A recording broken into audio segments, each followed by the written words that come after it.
welcome back. We've jumped right into the losers match. It's a best of 5 between puCK and GameTime, so nice old PvZ.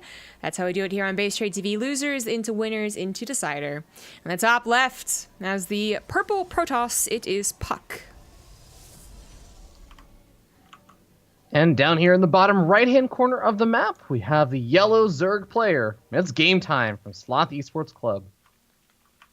I never liked the term losers match or anything like that. I know that it's accurate, but I always liked lower bracket match because I felt like it was a little bit nicer. Yeah, I kind of feel weird saying losers, but then I'm also like... Yeah, you also didn't say in the chat channel, hey, we're playing the losers match first. You were just like, losers. Yeah, well, apparently what I had done, actually, I don't even remember doing this. Usually I catch myself. So when I alt-tab to do other things, right, like change the scenes or run the ad break or something, I'll like accidentally think I'm still in StarCraft. So I type losers into the Twitch chat, which makes me sound like there's another one losers, despite using an apostrophe. And then I guess I hadn't realized that, so I didn't put match until like a minute later in the StarCraft chat. Yeah, that's a little rude from me. I thought I didn't get the context of the Twitch part of that, so I just saw you kind of semi-guiltily typing in match a minute later, and I was like, oh, she feels bad. She realized that it looks like she's just calling them losers. Or well, even also... just rubbing in the fact that they just lost. Like, come on, Zombie Grub. It's been 3 minutes, It's maybe. also, it's just like, you know, it wasn't even that there was a cast first, you know, so it was like really the least informative thing I could have written. Yeah. Pretty much. You know, being the most BM. Well, we do have a pretty quick 3 hatcheries coming out over here from GameTime. Yeah, he didn't actually like go for 3 hatch first, right? Mm-hmm. No, yeah. This wasn't 3 hatch first. Yeah, he still got the speed and the gas timing as you would expect, but not being shy about taking that third base as soon as possible. And puCK didn't really do very much to try and stall that out. The probe did do some scouting, but then just saw the drone move out and was like, oh, okay, I know what's happening. Actually, I don't even think it saw the drone move out. Well, he's going to have a follow-up scout with the Adept anyways. Yeah, puCK is definitely one of those players that likes to put on the early aggression while just macroing up behind everything. Twilight Council does, usually for puCK, I think, there are some players that I'm like, oh, what if they go for an Adept on it? Usually when I see puCK going for a Twilight, I'm just like, okay, 4 DT drop, very standard, and also he's just really freaking good at it. He's one of my favorite players to watch go for the 4 DT drop. And he's had some really cheeky moments lately where he will go for the 4 DT drop, but he drops in the DTs, and he'll just go for the Spore Crawl and then go for the hatchery if his opponent hasn't gotten the lair yet. Yeah. There are definitely ways to be sneaky about this build, since it was at one time what everyone was using. Then it got kind of figured out. The timings weren't there. People would actually chase and look for the Warp Prism and catch the DTs making Archons, and that's pretty brutal. So, you know, there are people who had second Warp Prisms, they had faster 2-base follow-up all-ins, they had, you know, actually making twice as many DTs, they had instantly making the Archons anyways, they couldn't even bother. Like, there were so many little ways to change up the build, so... Because they also were letting it be scout. They didn't care that it was scouted or not. This one, I think puCK was a little hopeful he would be able to hide it, but he doesn't. What's funny is that he even throws down the 2 gateways in front of the Overlord, so he's actually just like, oh, well, screw it. You know, you know what's coming. There's no point. Yeah, exactly. And that is okay. Like, yeah, he might have been able to hide it. The Stalker didn't quite find the Overlord in time, but this also is something that people have been putting at the front of their base easily scouted beforehand, too. It's really what you do with the Warp Prism and where you position the Warp Prism that is the surprise. And then if it isn't a surprise, say that they're totally ready for everything, as long as it's alive, as long as it's an Archon dealing some amount of damage, it can be fine. What's kind of interesting is the fact that the Dark Shrine does finish up already, and the Warp Gates are finishing up. puCK still has not actually warped in any of the DTs, so because of those early lanes kind of pushing puCK back a little bit, delaying his third ever so slightly, having to warp in an extra Adept, I think that puCK is coming in a little bit later than you tend to with the DTs, and that's going to give GameTime time to get up his lair, to finish up some Spore Crawlers, and just be overall a little bit better prepared for this. Yeah, he also went for a little bit faster of a lair. You can just defend with Spore Crawlers and hold off the lair until 5 minutes to start it. This actually finishes at 5 minutes, but he'll have Overseers in case things get really weird. I actually really like this decision from puCK. He just goes for one Archon. That's an extra 250 gas that he's now saved.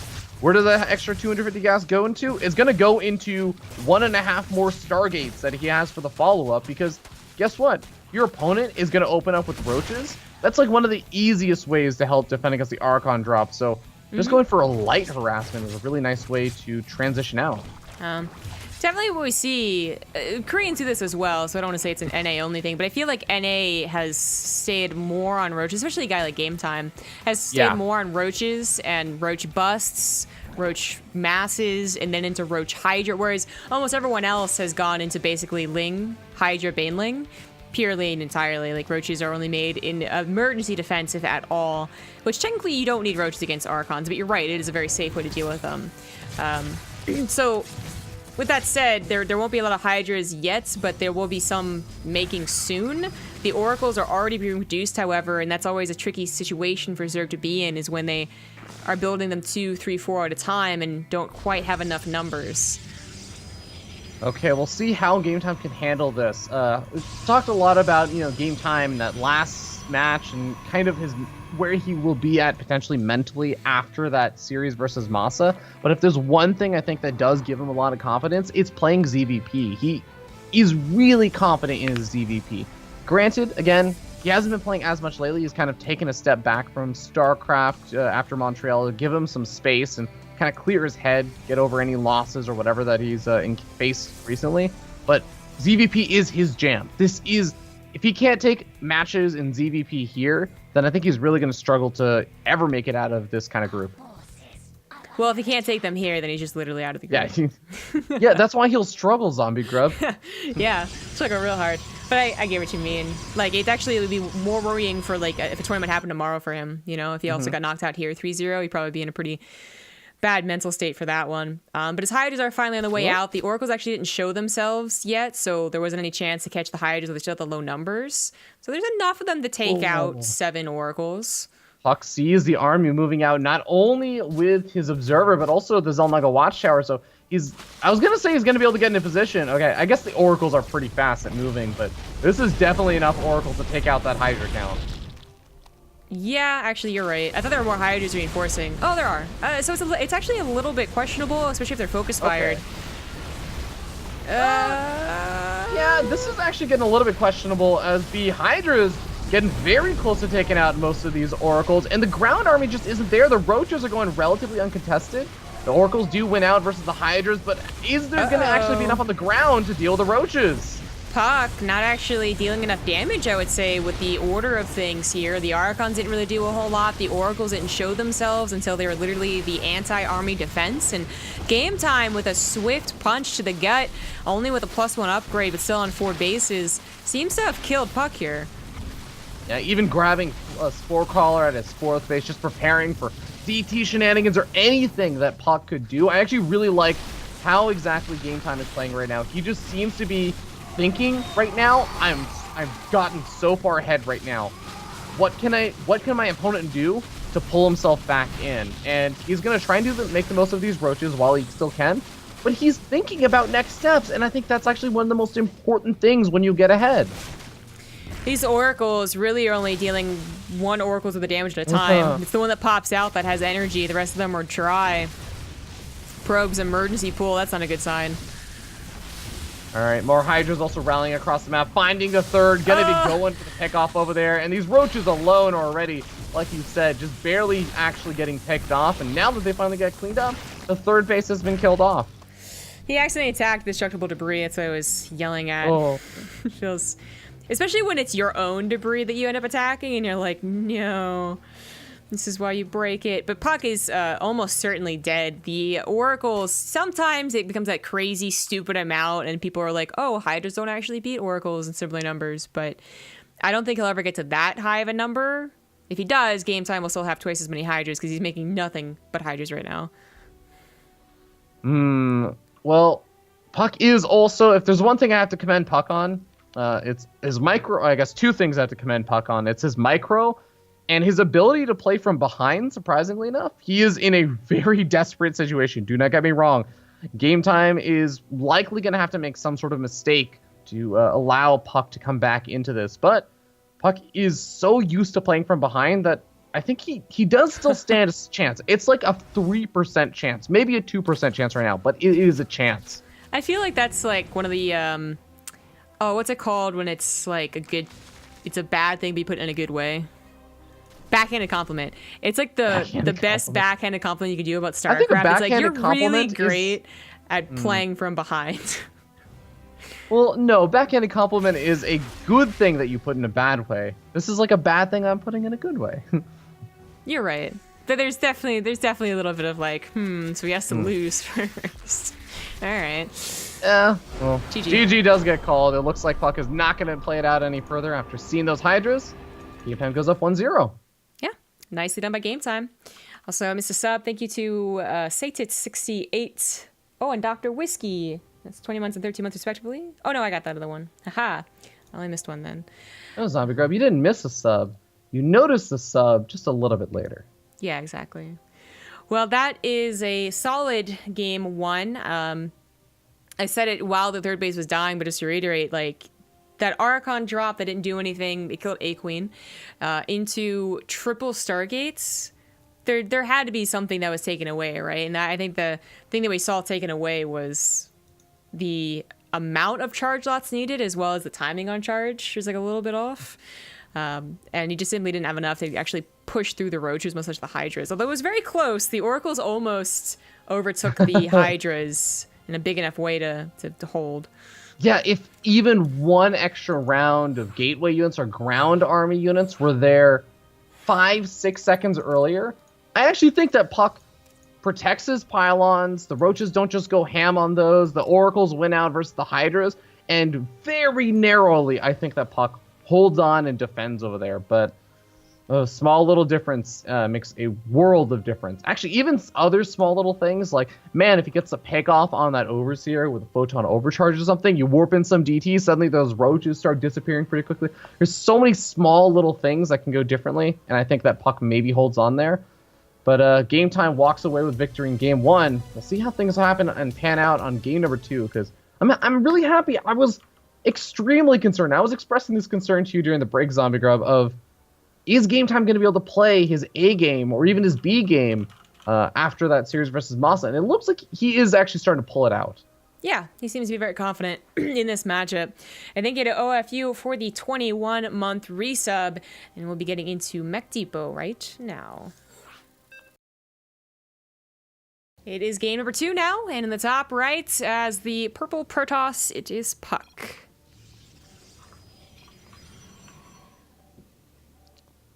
And in the bottom left, sitting up 1-0 in this best of 5, it's the yellow Zerg player from Sloth Esports Club, GameTime.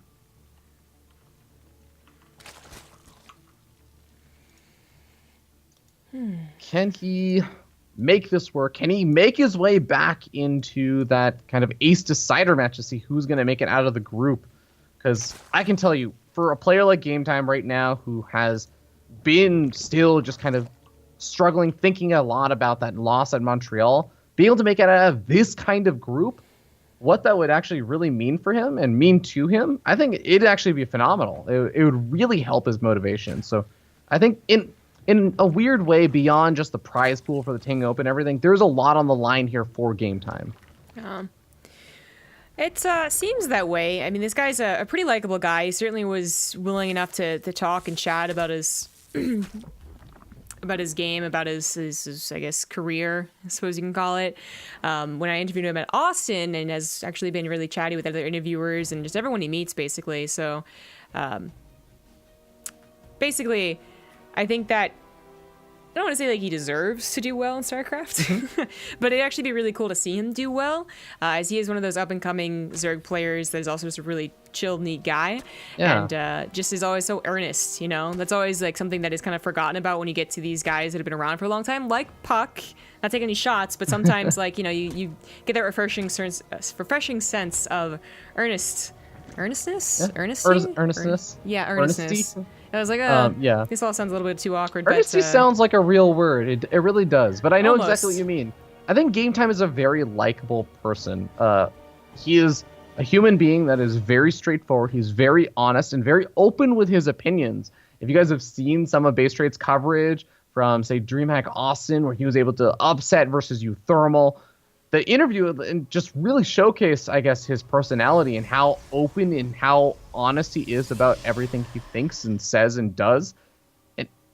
It's really just a pure love of StarCraft and wanting to achieve and everything. He's a very likable person for that reason. I think it's really easy to cheer for and want to see him to succeed because he is hardworking as well.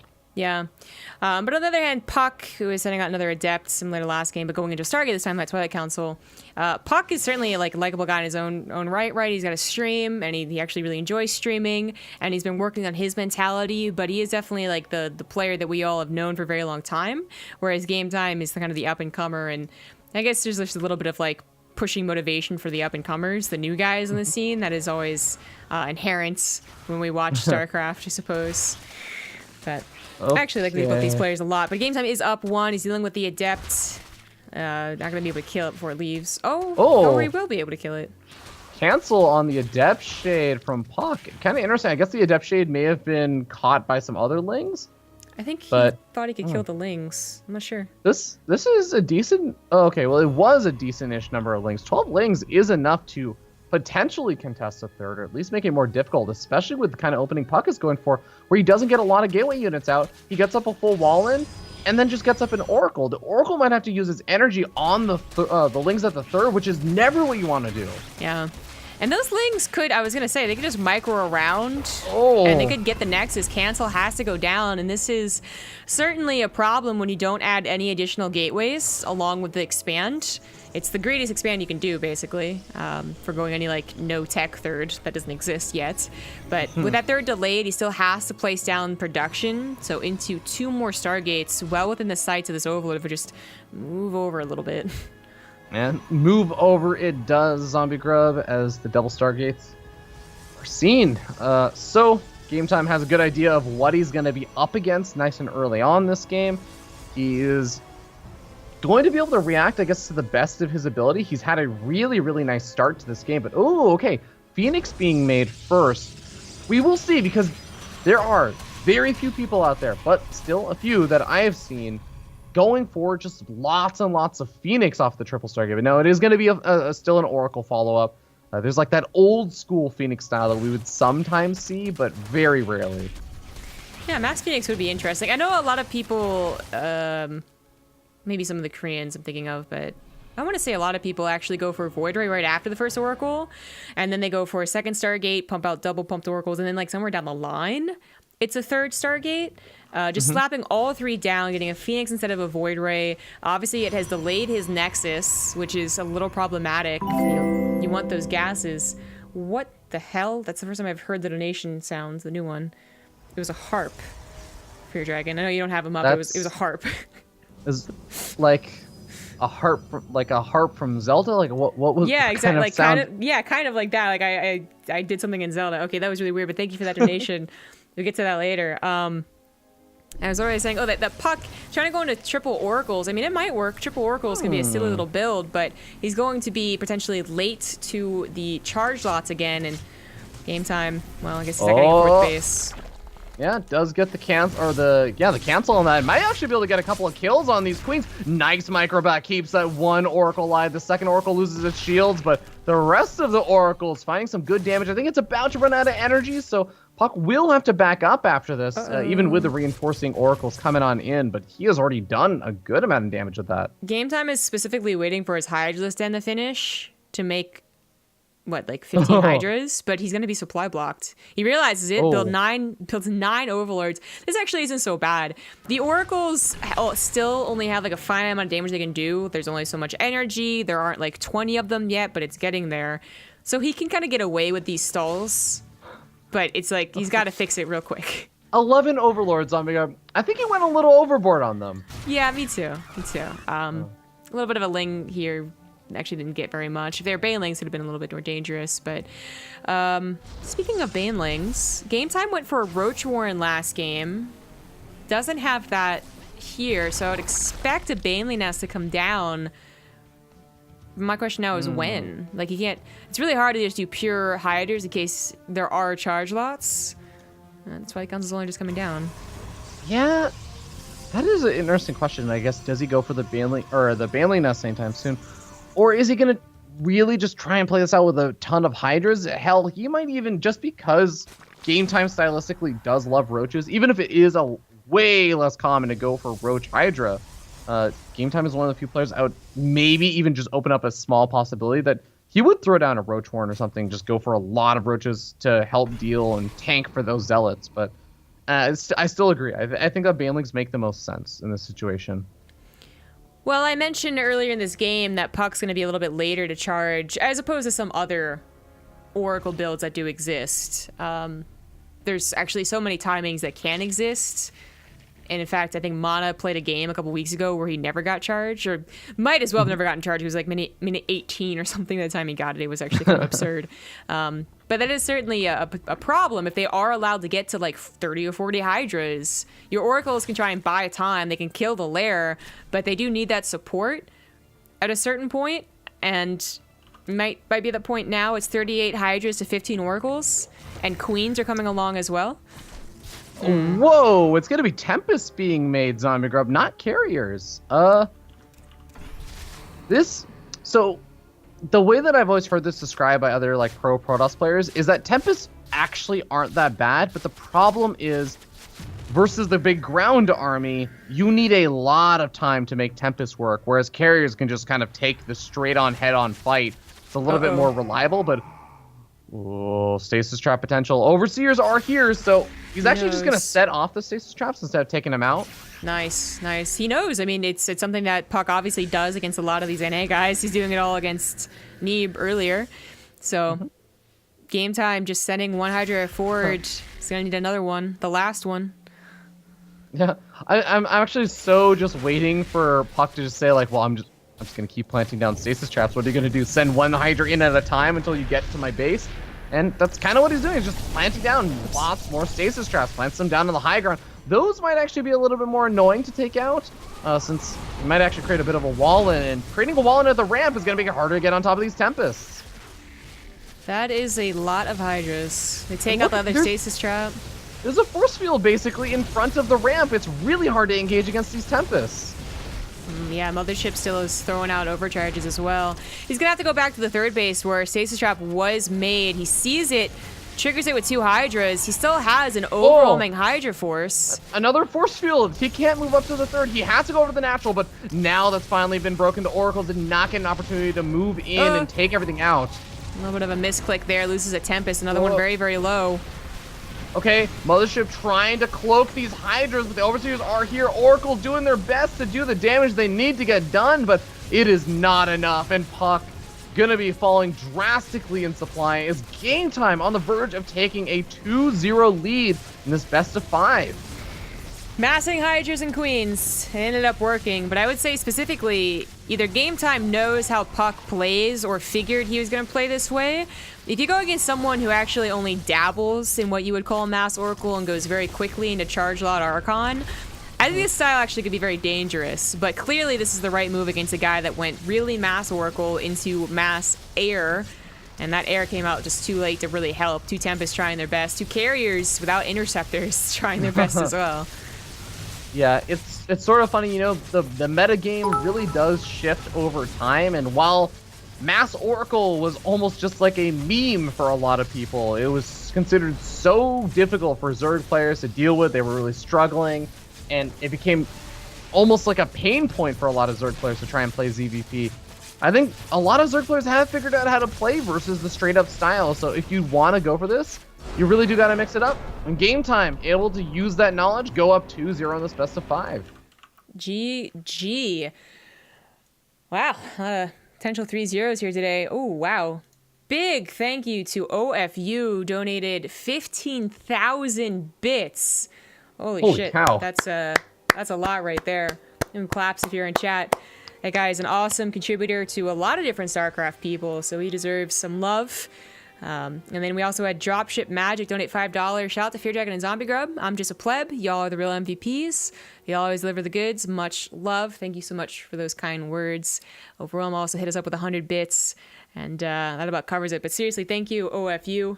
That is an amazing number to see. Always appreciated. And great to support at this NA time zone, I guess. I get to see you all the time, but it's always cool to see you in chat. Literally donating thousands of things. What an awesome MVP. Yeah. Well, the next map is going to be Odyssey, but we're going to take a quick 2-minute break before then. See you soon. There's a confusing that happened in the lobby there. So they do this all the time too. Introduce the players first. In the bottom right, as the purple Protoss, it is puCK.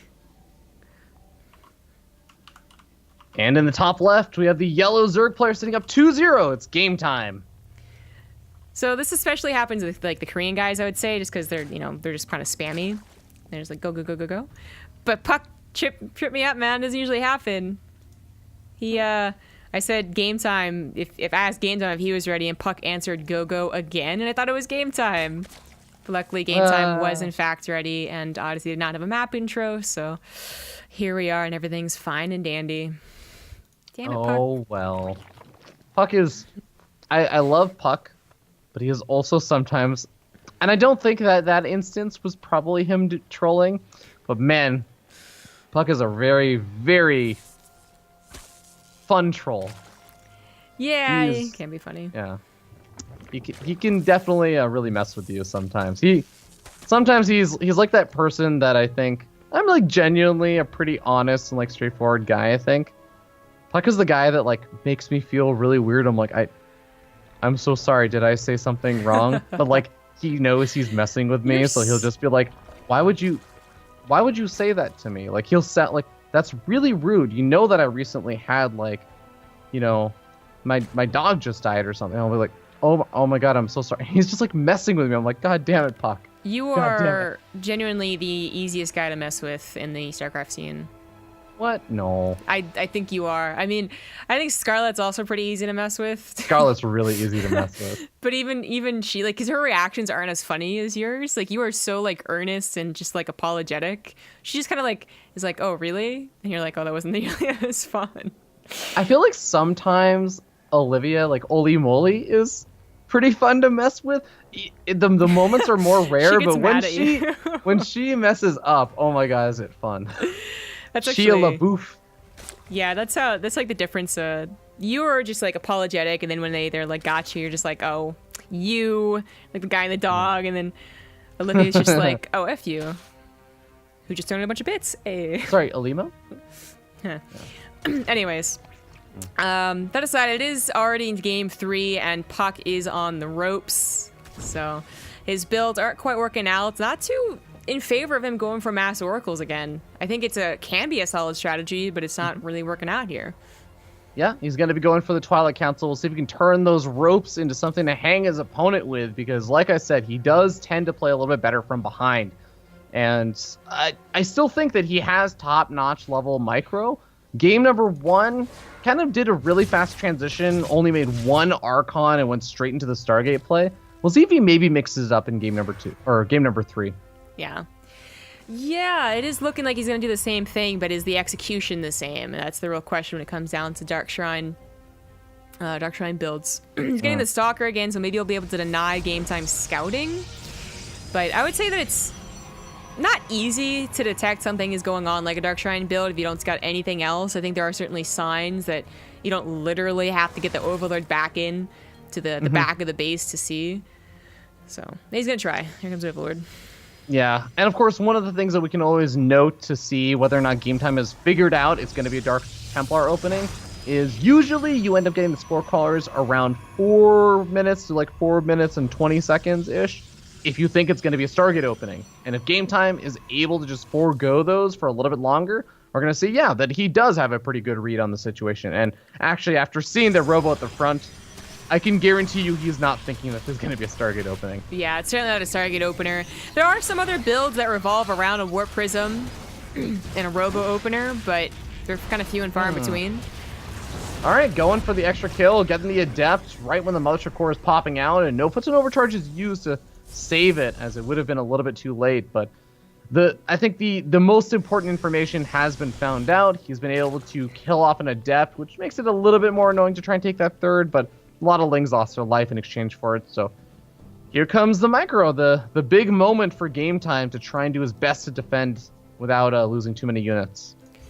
One interesting thing about that attack, by the way, yeah, some Lings lost their lives, but the Stalker had to keep the wall plugged. He didn't know it was on the way. And in doing that, this Overlord could have gotten a scout. GameTime actually stopped it because he already knew it was on the way. Yeah. So, didn't actually play out to be very much, but a cool little neat thing to note. This is 4 DTs this time, not immediately into an Archon either, but GameTime is prepared. I'm a huge fan of the 4 DTs, just because so many Zerg players are very reliant on, I have a Spore Crawler, therefore you can't do anything. And that's very clearly, as we see right now, not true. And this is actually, everyone always thinks go after the drones, get the drone damage done. Killing off queens, even damaging or forcing out roaches and then killing the roaches. These are really nice moves from puCK, and he can continue to follow this up with Archon harassment. Yeah, definitely a GameTime making a mistake letting his army be out like that without an Overseer, which he could have made in advance. His lair was properly timed. He just kind of, I think he forgot for maybe a couple of seconds.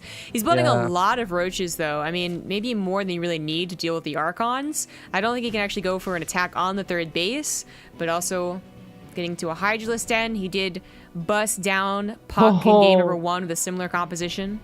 Oh man, that bait. He moves the Warp Prism down inside the vision of GameTime, around the corner of his vision, south, moves it out of vision, and then goes back straight up to the main base. The roaches are slightly out of position, pulls all the workers off of the mineral line, and gets a final snipe up on the queen. There's no more anti-air. These Archons can just continue to drop out and try and pull GameTime around in every which way, just forcing extra APM to be spent everywhere. Yeah. Also getting a good grasp on what the army looks like. So nothing but roaches right now, but expect Hydras anytime. He knows about the 3rd base, and there's a decent number of drones. It's not like GameTime's doing this really crazy all-in. Doesn't know about the 4th base, which if that's allowed to get up and running, there's going to be a lot of power behind the Roach Hydra bus that we saw in the first game, because you don't have to build extra drones to compensate for this 4th base. A lot of times you see a 4th base, and they go up to like 70 or 75 drones. But you can just transfer the drones of your weakened main into the 4th and still be at a very decent economy.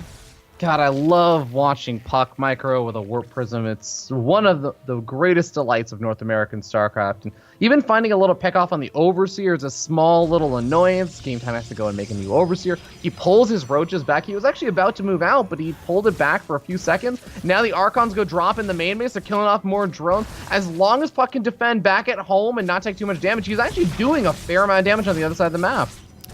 He actually decides to warp in, but warping offensively means he's going to warp in defensively, but there's Immortals, Disruptors, Sentries, and Overcharge, and he has to back away.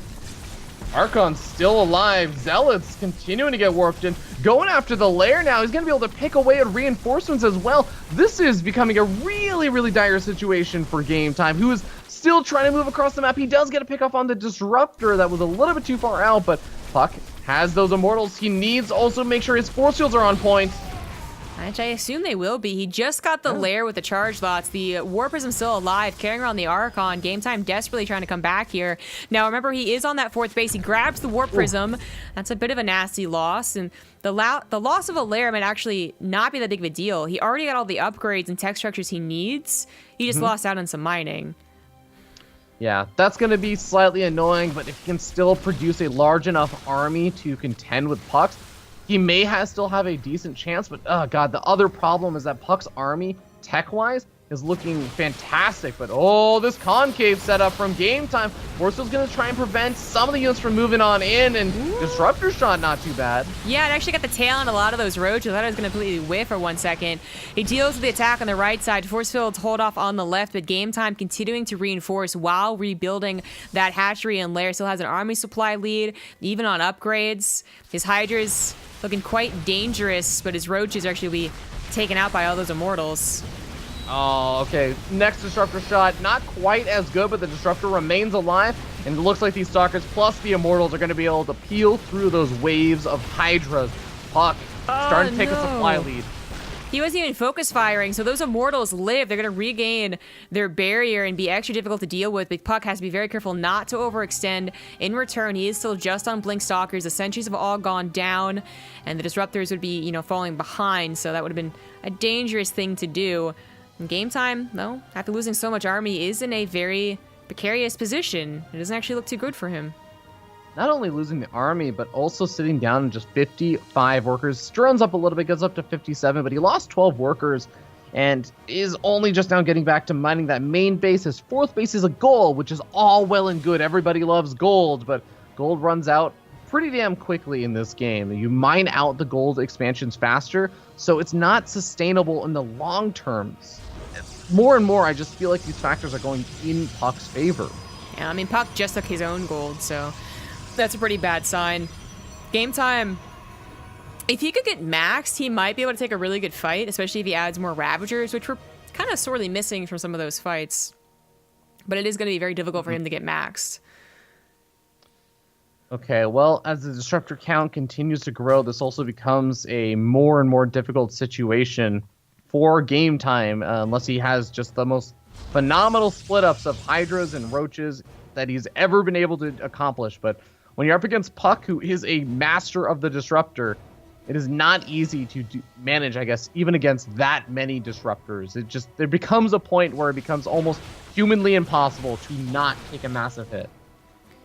Game time. I don't know about this double expansion. I feel like some of that money should have gone into more drones instead of another hatchery.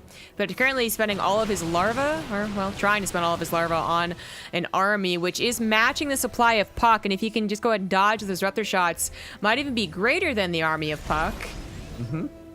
All right, Lings are a great way to try and do some damage over here, just because Stalkers, they don't really want to get fully surrounded. The sentries are there to force seal, but the disruptors also can't take out the Lings. They're on top of the army with a full surround, but two more disruptors pop out, and now Colossus production. That's a great way to actually help deal with these Lings. Templar Archives on the way as well, and puCK, while he's only on right, quote unquote, Blink Stalker Disruptor for the most part, he is getting to kind of that Protoss Death Ball, and when he includes Storms in this, it'll truly be the Protoss Death Ball. In game time, we'll have to either have the sickest surrounds or be on his way to Broodlords, which doesn't seem to be in his plans right now. Well, +3 weapons on the way for puCK as he moves out, and the double Stargate is there. Can he push forward and take out Game Time's army, who, now that they're both maxed out, he will be building up a little bit of that bank for those transition plans you were talking about. But puCK already doing the same with the fleet beacon going down. Yeah. Now, since Game Time did double expand, his economy is going to be pretty good once he just adds in a couple of drones, but I guess because he hasn't added in those drones, he has a superior army supply. Catches two of the Hydras. Here we go, another disruptor shot going out, catching a few more units, but this is where the big damage is done. Massive disruptor hits. puCK taking a huge lead in this army. Well, the Lings actually got on top of some of those, the Colossus, actually, both Colossus. So one went down, another one got severely injured. Okay, well, at the end of the day, puCK seems like he's still going to win out, and he keeps a lot of his disruptors alive, nearly loses another Colossus with some good target firing down from Game Time, but I guess the major thing that Game Time really loses out on is he loses his entire army. puCK keeps a lot of the expensive units alive, and he's got that transition point of carriers coming out next. Yeah, Game Time had no backing to that fight. On 59 drones, he had a superior army count, but took a couple of nasty disruptor hits, despite what was a really good concave, and isn't able to remax. If he was on 75 drones, took a fight like that, he's remaxing and flooding already, and might have some momentum on his side, but it's actually the reverse right now. puCK might have to, cancel this base, maybe even gets some of his Blink Stalkers destroyed, but he's on to bigger and better things. These carriers will not really have an answer. Oh man, the Hydras even getting picked away at. So we're thinking about the Stalkers trading out versus the Hydras, but realistically, like you said, puCK is more than okay trading out the Stalkers for the Hydras, and even then, I think the Stalkers are going to win this fight with the Colossus adding in that extra DPS. He's not even bothering to shoot out the disruptors. Counterattack of Zealots, or just a multi-pronged attack, really. If 10 drones go down, the gold is already mined out, but he needed those drones. He had just made them, basically. This looks like game over. Yeah, puCK kind of has a kill move situation over here. Game Time moves leading up 2-0. Finally drawn some blood and tapping out. puCK takes his first game. And our first non-3-0 of the night. Awesome. I'm really, really happy about that, because I'm not going to lie, I was surprised. If I came into this series, what I would have said actually was, I think that puCK is a little bit favored in this, just because I think puCK has been playing very well lately. He's been able to do well even versus top-tier players like Neeb, even if it's not necessarily in CVP specifically or PvZ. And GameTime, of course, just had that series versus Masa, but GameTime, his PvZ, it's really solid. Yeah, I mean, I'm glad to see the puCK actually taking it back, and it was off of not going for oracles. So Yeah. GameTime might have expected oracles, and seeing that it was Blink Soccer Disruptor really had to change his plans. Mm-hmm. But I would say he was kind of caught in a typical Zerg problem, which is you attacked when they warped in, and that just did a lot of damage.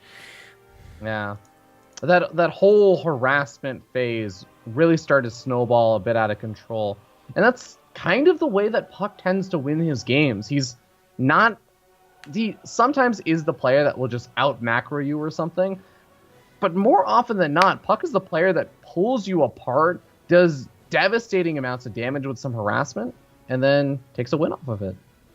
Well, we'll see what he has in store in Abyssal Reef. We're getting into game number 4. See you soon.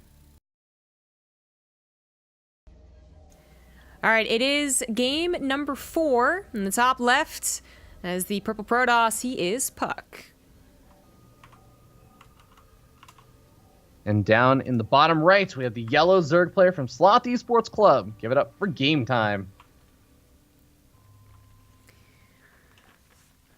So during the break, just mentioned that we actually haven't seen Acolyte here today. So the process of TING groups are veto-based. So not losers pick or veto down to 1 losers pick or something like that. No, they actually have all the maps preset. I wonder if everyone's just been vetoing Acolyte. We had a lot of 3-0s so far, right? This is the first time we're in a game number 4, so maybe that is more of the reason than anything else. But usually Acolyte's like pretty good for Protoss players, for example, which you didn't see at all in the PvP. Yeah, it's great for macro play. It's great for the Warp Prism harassment. Just generally, I think it's a really nice macro map and actually would be really suitable for puCK's playstyle. So I don't know. Maybe GameTime really didn't want to play it for some reason, or what have you. I mean, I think that Zergs would be better off vetoing that map, as comfy as it is, as comfy sounding as it is. The old adage has always been Zerg, you don't let a Zerg get unpunished. But really, that has changed in the ebb and flow of metas. Like, it's Protoss kind of that is the scary late game right now, that you don't want to let them go unpunished, let them get to 4 bases really quickly. And Acolyte does allow that, so I'd say that GameTime probably was the one that vetoed it, but I actually don't remember what the game number 5 was, so I could be totally wrong. Very fair indeed. Well, either way, we do hop on to Abyssal Reef as the game. Looks like it's all going to be normal to start things off with. Always opportunity for GameTime to just decide at like 36 drones, similar to, I think it was game number 2 versus Masa. He's just like, you know what? I don't want to play out a long game and go for a big all-in or something, but I guess he's still sitting up 2-1 in this series. The real question is with puCK. Oh god, he is going to go for the Stargate. I was going to say, with puCK having gone his only win off of the one game he didn't go for Stargate play, how does he feel about this? And he is just going to go for Stargate. So GameTime will scout this out also. Well, he might stay on one Stargate, which is the big difference. You see a Stargate when you've seen so many mass Stargate games from this player, or just in general, and the ultimate paranoia is more Stargates. But there's always that chance that it's just the opener, and they go into a normal PvZ before mass Oracles became almost a standard in this matchup. We got another new sub. I actually think we've got another one. So thank you to Digi for 28 months, and then Annie for the 14 months. Tired as fuck after NYCC. Nice to chill with SC now.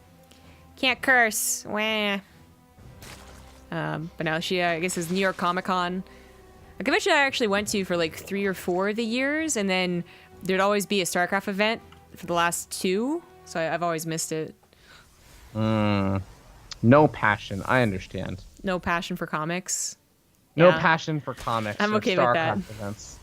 The first, actually I went to IEM New York, just coincidentally I went to New York Comic Con not knowing IEM New York was there, and I was like, oh my god, sick. God, no passion. Didn't even know that IEM New York was happening. That was when I was a little babby. StarCraft fan, okay. That was back when Fruit Dealer was still playing, so. Nice little surround on this Adept. Gets a good pick off over there. Even forces the Oracle to use his energy. And the Oracle is going to be able to find a couple more Lings. But this is all less damage that the Oracle can do on the other side of the map. And there's a second Stargate Zombie Grub. We do have a commitment to some of the Stargate play from puCK. Yeah. We'll see. There's definitely something to be said about momentum change. Once you actually got that win under your belt, and suddenly everything else starts lining up. For whatever reason, just magic starts to happen, and you can actually make an old build work again. But this is where Game Time should feel comfortable. No, he hasn't gotten a scout on that second Stargate, but he's going to be very, I think, attentive to how many air units are going to show themselves. And it's not just going up to 3 Stargates, it's going to 4. Oh boy. I don't know about that, because this is like even worse than it was on Mech Depot when he delayed charge so much. In that game, it's going to be just no attempt at transitioning out of air, I guess, this game. Yeah, and after seeing this many Oracles being made, I think you see the 2 Oracles, you're like, okay. But once he sees even a 3rd Oracle or 4th Oracle, and he's already seen the Phoenix as well, that's when you start really potentially just start making assumptions about what your opponent's going to be up to and the kind of opening they were going for, just because of how the earlier parts of the series went. And exactly what you were saying, it's not necessarily that puCK is bad or like puCK Stargate play isn't very good. It's more so just that Game Time seems to have the number of the Protoss players that try to go for Stargate. He really seems to just have a good handle on how to deal with this. Yeah.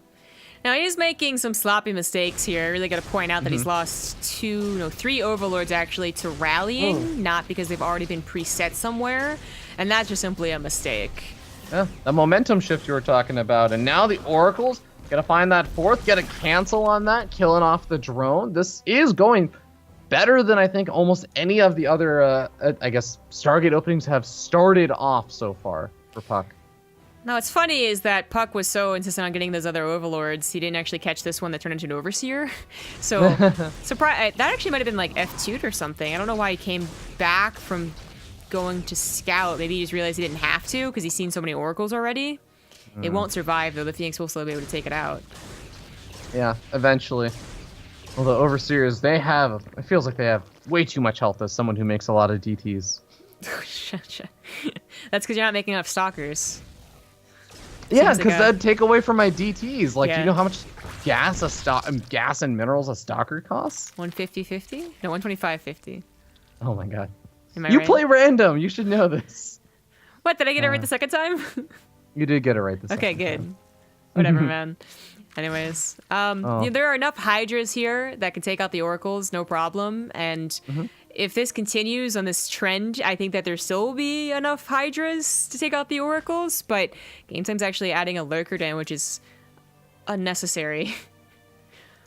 Yeah, I feel like there is a potential timing if you catch your opponent in the follow-up. We did see how puCK liked to go for a much faster charge follow-up. He didn't just continue with mass Oracle production in some of the previous games he played where he went for this style. But this game, he's gone for Stargate. I have to believe, the core of my heart, that this is going to be a much bigger commitment, because why get the 4th Stargate if you aren't really looking to commit to it?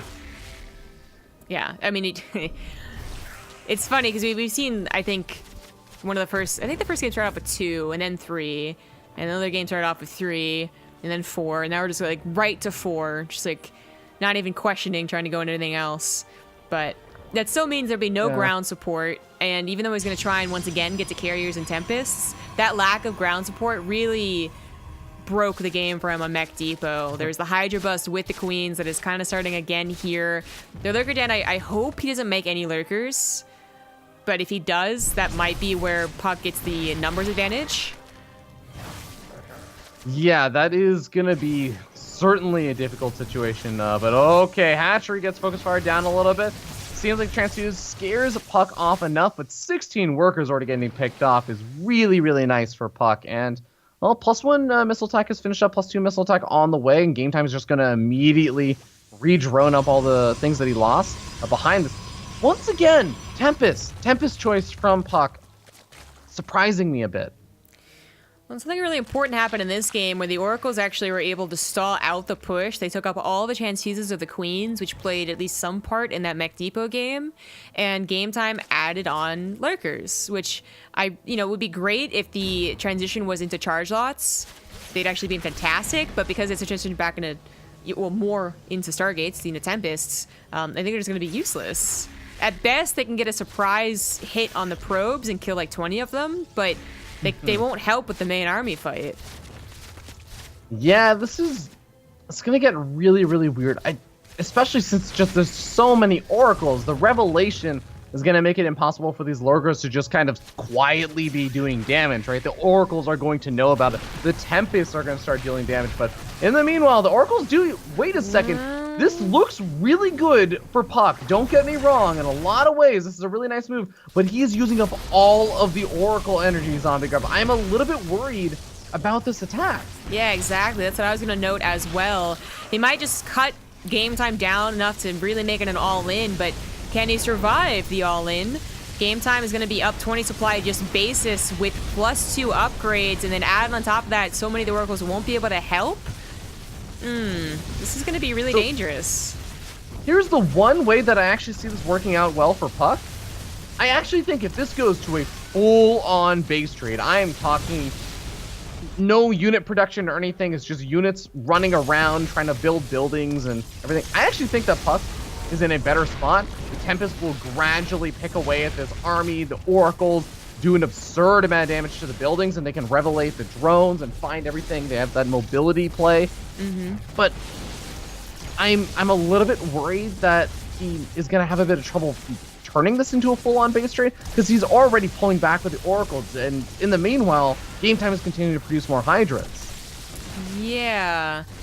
He also has replanted another base. He was banking a little bit, so killing those 2 important mining bases was really good. It might not be the end of his economy. puCK has a lot of bank himself, but just has lost all of his production and even lost his Cybernetic core, so he couldn't even restart Stargates. He had to kind of start from ground zero. Okay, well, a lot of these Hydras just kind of being misrallied into the main base, and gradually these Hydras are going to have a very difficult time, I was going to say, moving out of the main base safely, especially with no Overseers over here. Oh, but Game Time, he sees one of the Sages Raptor, predicts it, but he gets caught by the second one. Oh, the Oracles still do not want to come back and tangle with this. A lot of them have gained a lot of energy back, but he's hoping the Tempest can still continue to snipe away at some of these Hydras, which they are doing. Queens come forward for a couple of transfuses. So hard to transfuse Hydras, that limited health pool. And the Oracle is doing good damage, and like you said, they have a lot more energy now, killing off all of these drones. Only 16 workers left over. Game Time is effectively all in on this. He has to do game-ending damage to puCK right now. The Tempest continuing to whittle away at this Hydra army. The cannon's buying time. puCK is going for the main base, taking out reinforcements in the process. Is this going to work out? He's going after this 4-car, but he's starting to run out of energy on some of these Oracles, slowing down his DPS. Well, that might be true, but the cannons just help take out a large portion of the Hydras. The Tempests are finally caught not microing, but they're still cannons doing damage. And there's 0 workers left over, 25 minerals left for Game Time. That's it. That puCK will win in a straight-up base trade unless somehow Game Time could take out all of these buildings, and I don't think he can do it on the units he has. Nah, he's lost too many Hydras. There are so many cannons to bust through, and the Queens are pretty late to their transfuses. Actually, if the Queens had been on the front taking the damage from the cannons, that would have been much better. The GG is called, and we're going into the ace match. puCK, he had his noose wrapped around his neck, but somehow he's turned it around, catches Game Time's leg with a little flick of his wrist and says, no, you're mine. We're going to Game 5. This is really, really a cool way, and I think just kind of showcases again, puCK is better at playing from behind than ahead. Well, maybe he has found the magic to make Mass Oracles work. We're going to find out in 2 minutes. The last final map will be on Interloper. All right, it is the ace match. In the bottom right, as the purple Protoss, he's puCK. And up in the top left, we have the yellow Zerg player from Sloth Esports Club. It's Game Time. got a difficult mental hurdle to overcome right now. Having been up 2-0, had this game in the palm of his hands, and it's starting to slip away. He needs to find a way to get a grip on this series again. Yeah. Momentum change can be a very dangerous thing, especially for a player like GameTime, which we've talked a lot about his mentality going up against Masa and then going up against puCK. He seems to have recovered from his games versus Masa, but then that the third game, losing that, and then the fourth game, losing it, and kind of one of the most difficult ways to lose it, kind of a base raise, you think you had a good handle on it, and then suddenly everything starts to really lose control. It can be really even more difficult to bounce back from that, and all you have to do is keep reminding yourself that you even got to game number 5. Like, I won the first 2 maps, like, I can definitely take the last one. He almost came back, but I'm not going to let him, like, etc. Can he actually believe it and do it and not actually get reverse swept? Yeah, puCK is one of those players that you cannot let him start to build that momentum. It's, I think, one of the funniest and I think most accurate things that Peely ever said to me about puCK was, in PvP, if there's Disruptor Wars, if puCK is about to get some sort of game-winning Disruptor shot, Peely actually leaves the game. If they're playing like a best of 3 or something, he leaves the game before the Disruptor shot goes off because he knows he doesn't even want to give puCK that kind of satisfaction. He thrives on that stuff. And, like, as much as that sounds almost like a joke, he's not joking. That is the kind of player that puCK is. The better he's playing, the better he will start to play even more so in the future. Compounding effect, I suppose. Well, that's something that GameTime's going to have to take on, but at least if he's not relying on the first 2 games that he won, hopefully he's relying on the fact that, as you've said it, that he actually just, is pretty good at ZVP. It seems to be the matchup he feels most comfortable in, and he might still be able to win this loser's match. Whoever loses here is out of TING Season 4. That's it. They still have the winner's match to go into. That's Masa versus Neeb, and unfortunately, I guess looking forward a little bit as the builds still continue to show themselves here, one of these guys will have to face someone that is quite dangerous. Whether it's GameTime refacing Masa, which I think everyone would assume would happen, or puCK facing Neeb again, which would be a shocker, but hey, it could happen. They are both pretty good. It's going to be very difficult. Yeah, absolutely. Well, the first Adept, looking to get some damage done, does shade on over to the main base and finds, hey, a drone, maybe 2 drones, if he's really good about this, and yeah. Well, I think GameTime was really hoping he didn't see that evolution chamber, but it was in vision, so puCK should be preparing against Overlord drops any second now. He's actually getting a Void Ray here. Did he even get a single Oracle? No, immediately into the Void Ray, but there's 2 Overlord drops, and he might be, for lack of anti-grounds. The Void Ray can help against the Overlord, sure, but what if he just breaks down the wall?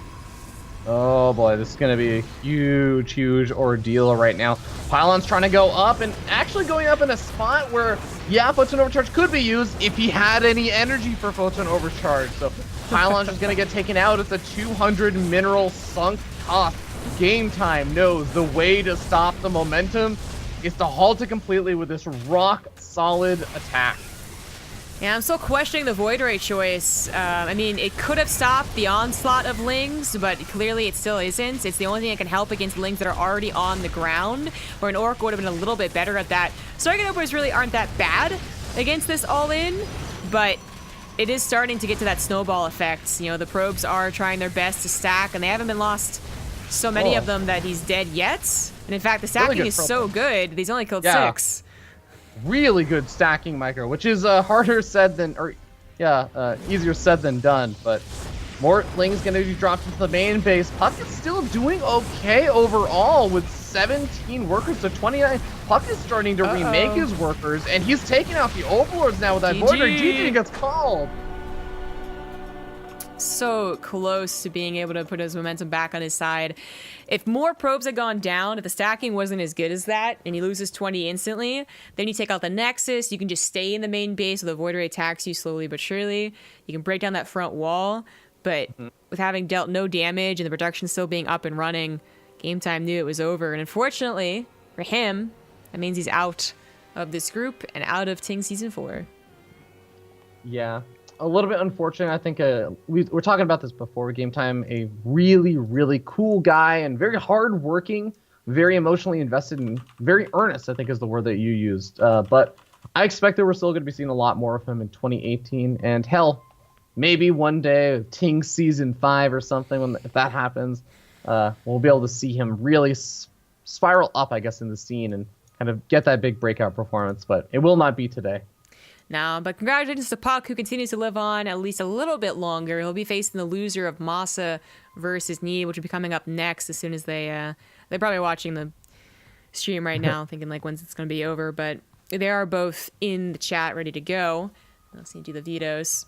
As our, I guess, general information, you brought up that he'll be maybe back for Ting Season 5, which would be fantastic. We get another one. We've already gotten 4, and that has been because of you guys. You've gotten enough signups, SIM cards sold, signups to Ting to continue to make Ting happy, and we would like to continue doing that. So definitely check out bttv.ting.com, and then also check out the Matcherino. If someone in chat could go ahead and link that with the command. We do have a Matcherino for this. A certain number of SIM cards, I believe, are sold. They'll bump another $1,000 in the prize pool. And then if you would like to contribute to the prize pool, please feel free. There's also t-shirts that are going to be sold on there that you can buy and contribute. It's a really nice initiative. Matcherino has always been awesome to work with. We're glad we can bring them on for Ting Season 4. So definitely check that out. And if you don't know what Ting is, if it's your first time here, so you have a pretty nice crowd for an NA event.